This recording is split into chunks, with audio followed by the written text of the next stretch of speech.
भारत माता की, भारत माता की, भारत माता की। हरियाणा के गवर्नर बंडारू दत्तात्रेय जी, यहां के कर्मठ मुख्यमंत्री श्री मनोहर लाल जी, केंद्र में मेरे वरिष्ठ साथी श्री नितिन गडकरी जी, राव इंद्रजीत सिंह, किशनपाल गुर्जर जी, हरियाणा के उप मुख्यमंत्री दुष्यंत जी, बीजेपी के प्रदेश के अध्यक्ष और पार्लियामेंट में मेरे साथी नायब श्री सैनी जी, अन्य सभी महानुभाव और विशाल संख्या में पधारे हुए मेरे प्यारे भाइयों और बहनों, मैं अभी मेरे सामने स्क्रीन पे देख रहा था, आधुनिक टेक्नोलॉजी कनेक्टिविटी के द्वारा देश के कोने कोने में लाखों लोग हमारे इस कार्यक्रम से जुड़े हैं। एक जमाना था, दिल्ली से विज्ञान भवन से कार्यक्रम होता था, देश जुड़ता था। वक्त बदल चुका है, गुरुग्राम में कार्यक्रम होता है, देश जुड़ जाता है। ये सामर्थ्य हरियाणा दिखा रहा है। देश ने आज आधुनिक कनेक्टिविटी की तरफ एक और बड़ा अहम कदम उठाया है। मुझे खुशी है कि आज मुझे द्वारका एक्सप्रेसवे को देश को समर्पित करने का अवसर मिला है। इस एक्सप्रेसवे पर 9,000 करोड़ रुपए से ज्यादा खर्च किए गए हैं। आज से दिल्ली हरियाणा के बीच यातायात का अनुभव हमेशा के लिए बदल जाएगा। ये आधुनिक एक्सप्रेसवे केवल गाड़ियों में ही नहीं, बल्कि दिल्ली एनसीआर के लोगों की जिंदगी में भी गियर शिफ्ट करने का काम करेगा। मैं दिल्ली, एनसीआर और हरियाणा की जनता को इस आधुनिक एक्सप्रेसवे के लिए अनेक अनेक शुभकामनाएं देता हूं।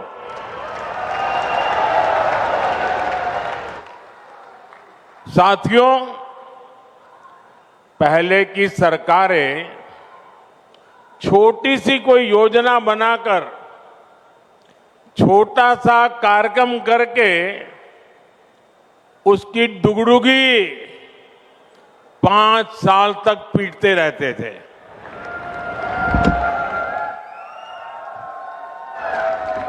वहीं भाजपा सरकार जिस रफ्तार से काम कर रही है, उसमें शिलान्यास, लोकार्पण के लिए समय कम पड़ रहा है, दिन कम पड़ रहे हैं जी।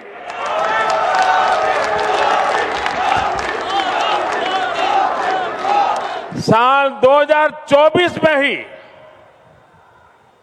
यहां के लोग तो ज्यादा समझदार है, आप सुनिए, 2024 में ही, यानी अभी 2024 का 3 महीना भी पूरा नहीं हुआ है, इतने कम समय में अब तक 10 लाख करोड़ रुपए की परियोजनाओं का या तो शिलान्यास किया है या तो लोकार्पण हो चुका है।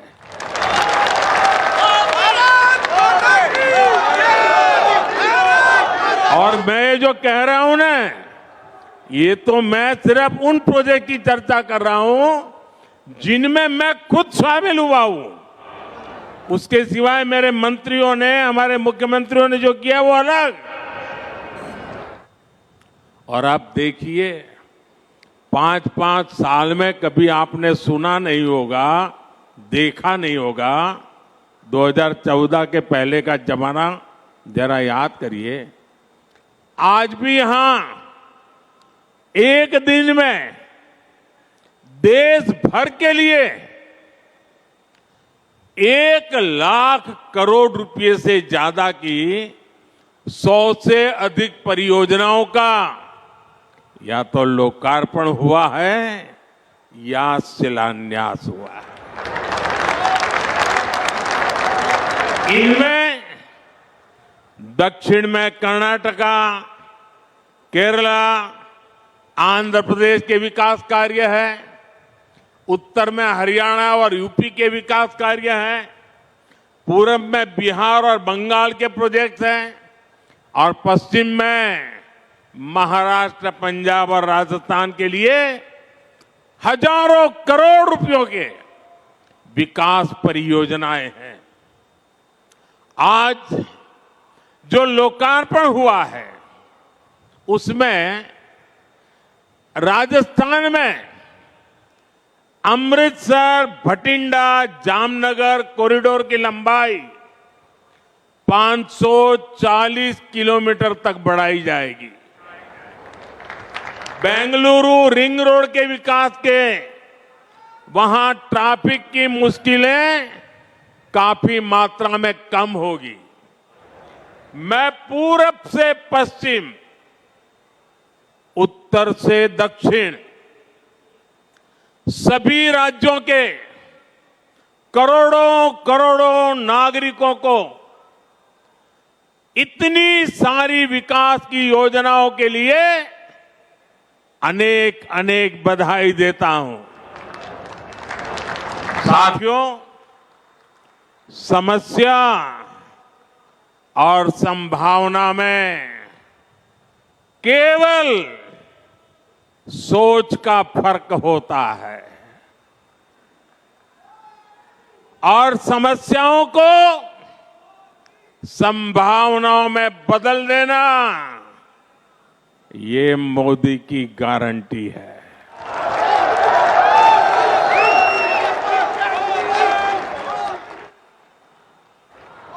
द्वारका एक्सप्रेसवे खुद इसका बहुत बड़ा उदाहरण है। आज यहां द्वारका एक्सप्रेसवे का निर्माण हुआ है। एक समय शाम ढलने के बाद लोग इधर आने से बचते थे। टैक्सी ड्राइवर भी मना कर देते थे कि इधर नहीं आना है। इस पूरे इलाके को असुरक्षित समझा जाता था, लेकिन आज कई बड़ी कंपनियां यहां आकर अपने प्रोजेक्ट्स लगा रहे हैं। ये इलाका एनसीआर के सबसे तेजी से विकसित हो रहे इलाकों में शामिल हो रहा है।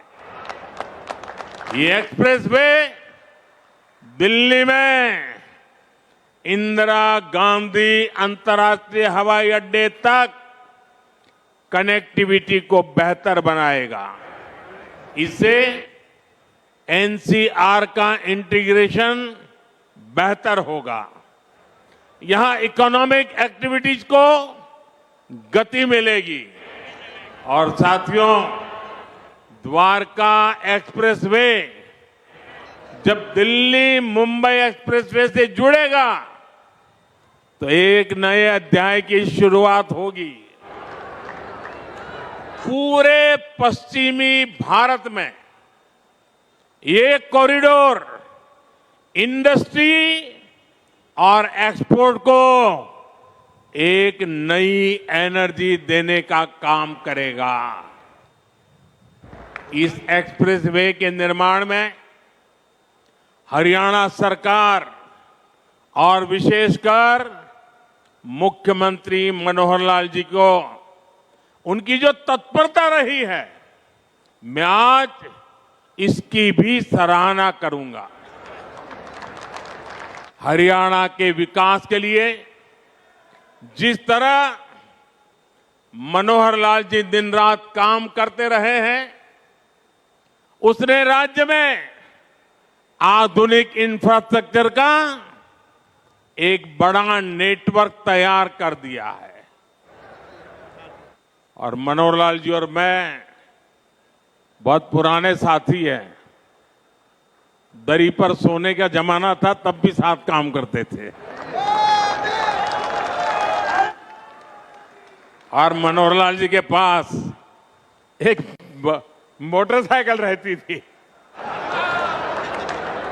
तो वो मोटरसाइकिल चलाते थे, मैं पीछे बैठता था, रोहतक से निकलता था और गुरुग्राम आकर के रुकता था। ये हमारा लगातार हरियाणा का भ्रमण मोटरसाइकिल पे हुआ करता था। और मुझे याद है उस समय गुरुग्राम में मोटरसाइकिल पर आते थे, रास्ते छोटे थे, इतनी दिक्कत होती थी। आज मुझे खुशी हो रही है कि हम भी साथ हैं और आपका भविष्य भी साथ है।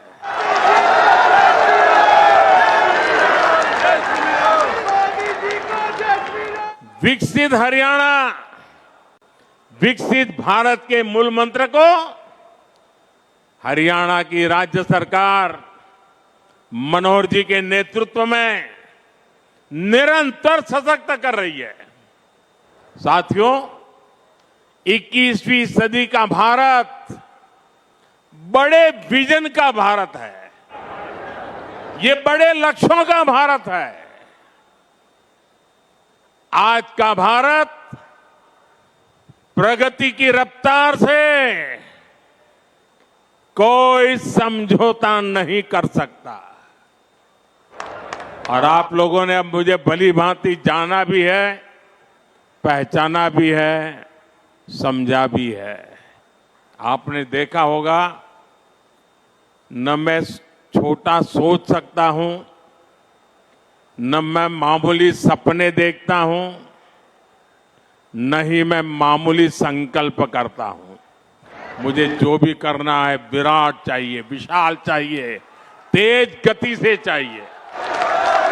इसलिए कि मुझे 2047 में हिंदुस्तान को विकसित भारत के रूप में देखना है। दोस्तों, आपके बच्चों के उज्जवल भविष्य के लिए जी जान से जुटे रहना है। जी,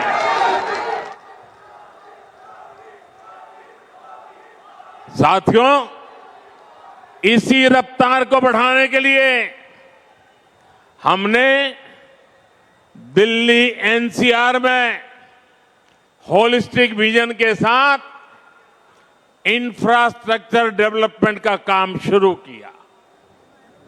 हमने बड़े प्रोजेक्ट्स को तय समय सीमा में पूरा करने का टारगेट रखा। ये द्वारका एक्सप्रेसवे हो, पेरिफेरल एक्सप्रेसवे का निर्माण हो, ईस्टर्न पेरिफेरल एक्सप्रेसवे हो, दिल्ली मेरठ एक्सप्रेसवे हो, ऐसे अनेक बड़े प्रोजेक्ट्स हमारी सरकार ने पूरे किए हैं। और कोविड के 2 साल के संकट के बीच देश को इतनी तेजी से हम आगे बढ़ा पाए हैं। दिल्ली एनसीआर में पिछले 10 वर्षों में 230 किलोमीटर से ज्यादा नई मेट्रो लाइनें शुरू हुई है। जेवर में इंटरनेशनल एयरपोर्ट के निर्माण का काम तेज गति से आगे बढ़ रहा है। डीएनडी सोहनास पर जैसी परियोजनाएं भी निर्माण के अंतिम चरण में है। इन परियोजनाओं से यातायात तो आसान होगा ही, साथ ही दिल्ली एनसीआर की प्रदूषण की समस्या में भी कमी आएगी। साथियों, विकसित होते भारत में आधुनिक इंफ्रास्ट्रक्चर का निर्माण और देश में कम होती गरीबी दोनों आपस में जुड़े हुए हैं। जब एक्सप्रेसवे ग्रामीण इलाकों से होकर जाते हैं, जब गांवों को अच्छी सड़कों से जोड़ा जाता है, तो गांव में अनेक नए अवसर लोगों के घर के दरवाजे तक पहुंच जाते हैं। पहले गांव के लोग कोई भी नया अवसर खोजने शहर तक चले जाते थे, लेकिन अब सस्ते डेटा और कनेक्टिविटी के डिजिटल इंफ्रास्ट्रक्चर के कारण गांवों में ही नई संभावनाओं का जन्म हो रहा है। जब अस्पताल, शौचालय, नल से जल और घरों का रिकॉर्ड गति से निर्माण होता है, तो सबसे गरीब को भी देश के विकास का लाभ मिलता है। जब कॉलेज, यूनिवर्सिटी और इंडस्ट्री जैसे इंफ्रास्ट्रक्चर बढ़ते हैं, तो इससे नौजवानों को प्रगति की संभावना अनगिनत अवसर लेकर के आती है। ऐसे ही अनेक प्रयासों के कारण बीते 10 वर्षों में 25 करोड़ लोग गरीबी से बाहर आ सके हैं और लोगों की इसी प्रगति की शक्ति से हम 11वीं बड़ी अर्थव्यवस्था से 5वीं सबसे बड़ी इकोनॉमी बन गए हैं। साथियों, देश में तेजी से हो रहा इंफ्रास्ट्रक्चर निर्माण का काम भारत को उतनी ही तेजी से दुनिया की तीसरी सबसे बड़ी आर्थिक ताकत भी बनाएगा और इससे उतने ही ज्यादा रोजगार, स्वरोजगार के भी मौके बनेंगे। इस स्केल के इंफ्रा को बनाने में, हाईवे और एक्सप्रेसवे को बनाने में बड़ी संख्या में इंजीनियर्स और वर्कर्स की जरूरत पड़ती है। सीमेंट, स्टील जैसे उद्योगों को बल मिलता है, वहां भी बड़ी संख्या में युवा काम करते हैं। इन्हीं एक्सप्रेसवे के किनारे आज इंडस्ट्रियल कॉरिडोर बन रहे हैं।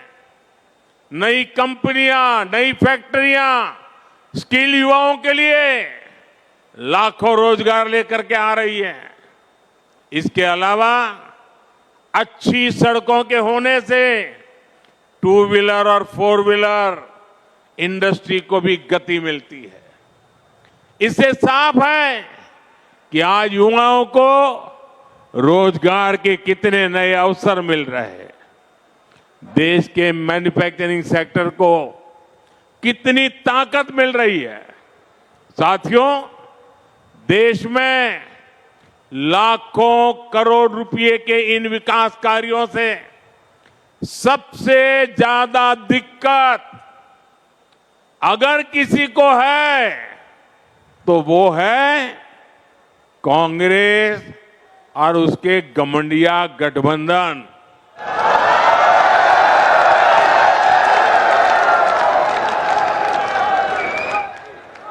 उनकी नींद हराम हो गई है। इतने सारे विकास के काम और वो एक की बात कर रहे हैं तो मोदी 10 और कर देता है। उनको समझ ही नहीं आ रहा है क्या इतनी तेजी से काम भी हो सकते हैं क्या। और इसलिए अब विकास के मुद्दों पर चर्चा करने की उनकी ताकत बची नहीं है। और इसलिए वो लोग कह रहे हैं कि मोदी चुनाव की वजह से लाखों करोड़ रुपयों के काम कर रहा है। 10 वर्षों में देश इतना बदल गया, लेकिन कांग्रेस और उसके दोस्तों का चश्मा नहीं बदला है। इनके चश्मे का नंबर अभी भी वही है, all negative, all negative. Negativity और केवल नेगेटिविटी, यही कांग्रेस और इंडी गठबंधन वालों का चरित्र बन गया है। ये तो वो लोग हैं जो केवल चुनावी घोषणाओं की सरकार चलाते थे। इन्होंने 2006 में नेशनल हाईवे डेवलपमेंट प्रोजेक्ट के तहत 1000 किलोमीटर एक्सप्रेसवे बनाने का ऐलान किया था, लेकिन ये लोग घोषणा कर करके घोंसले में घुस गए, हाथ पर हाथ रख करके बैठे रहे। ईस्टर्न पेरिफेरल एक्सप्रेसवे की बातें 2008 में की गई थी, लेकिन इसे पूरा हमारी सरकार ने 2018 में किया। द्वारका एक्सप्रेसवे और अर्बन एक्सटेंशन रोड का काम भी 20 वर्षों से लटका था। हमारी डबल इंजन की सरकार ने सभी मुद्दों को सुलझाया और हर प्रोजेक्ट को पूरा भी किया। आज हमारी सरकार जिस काम का शिलान्यास करती है, उसे समय पर पूरा करने के लिए भी उतनी ही मेहनत करती है। और तब हम ये नहीं देखते हैं कि चुनाव है या नहीं। आज आप देख लीजिए, देश के गांवों को लाखों किलोमीटर ऑप्टिक फाइबर केबल से जोड़ा गया है। चाहे चुनाव हो या न हो, आज देश के छोटे शहरों तक में एयरपोर्ट बनाए जा रहे हैं। चाहे चुनाव हो या न हो, आज देश के गांव-गांव तक सड़कों का निर्माण किया गया है। चाहे चुनाव हो या न हो, हम टैक्स पेयर के एक एक पैसे की कीमत जानते हैं और यही कारण है कि हमने योजनाओं को तय बजट और तय समय में पूरा किया है। पहले इंफ्रास्ट्रक्चर की घोषणा चुनाव जीतने के लिए होती थी, अब चुनाव में इंफ्रास्ट्रक्चर के काम पूरे होने की बात होती है। यही नया भारत है। पहले डिले होते थे, अब डिलीवरी होती है। पहले विलंब होता था, अब विकास होता है। आज हम देश में 9000 किलोमीटर हाई स्पीड कॉरिडोर बनाने पर फोकस कर रहे हैं। इसमें से करीब 4000 किलोमीटर हाई स्पीड कॉरिडोर बनकर तैयार हो चुका है। 2014 तक सिर्फ 5 शहरों में मेट्रो की सुविधा थी, आज 21 शहरों में मेट्रो की सुविधा है। इन कामों के पीछे लंबी प्लानिंग लगती है, दिन रात की मेहनत लगती है। ये काम विकास के विजन से होते हैं। ये काम तब होते हैं जब नीयत सही होती है। अगले 5 वर्षों में विकास की ये गति और कई गुना तेज होगी। कांग्रेस ने 7 दशक तक जो गड्ढे खोदे थे, वो अब तेजी से भरे जा रहे हैं। अगले 5 वर्ष अपनी इस नींव पर बुलंद इमारत बनाने का काम होने वाला है और ये मोदी की गारंटी है। साथियों, आप सभी को इस विकास के लिए मैं बहुत बहुत बधाई देता हूं। आप मेरा सपना है 2047 तक हमारा देश विकसित होकर रहना चाहिए। आप सहमत हैं? देश विकसित होना चाहिए। होना चाहिए कि नहीं होना चाहिए? क्या हमारा हरियाणा विकसित होना चाहिए? ये हमारा गुरुग्राम विकसित होना चाहिए? ये हमारा मानेसर विकसित होना चाहिए? हिंदुस्तान का कोना कोना विकसित होना चाहिए? हिंदुस्तान का गांव गांव विकसित होना चाहिए? तो विकास के उस उत्सव के लिए आइए मेरे साथ अपने मोबाइल फोन बाहर निकालिए, अपने मोबाइल फोन की फ्लैश लाइट चालू कीजिए और ये विकास के उत्सव को इनवाइट कीजिए। आप चारों तरफ मंच पर भी मोबाइल फोन वाले जरा चारों तरफ जिन जिन के पास मोबाइल है हर एक के मोबाइल फोन का फ्लैश लाइट चले। इस विकास का उत्सव है, ये विकास का संकल्प है। ये आपकी भावी पीढ़ी के उज्जवल भविष्य के लिए मेहनत करने का संकल्प है, जी जान से जुटने का संकल्प है। मेरे साथ बोलिए भारत माता की, भारत माता की, भारत माता की। बहुत बहुत धन्यवाद।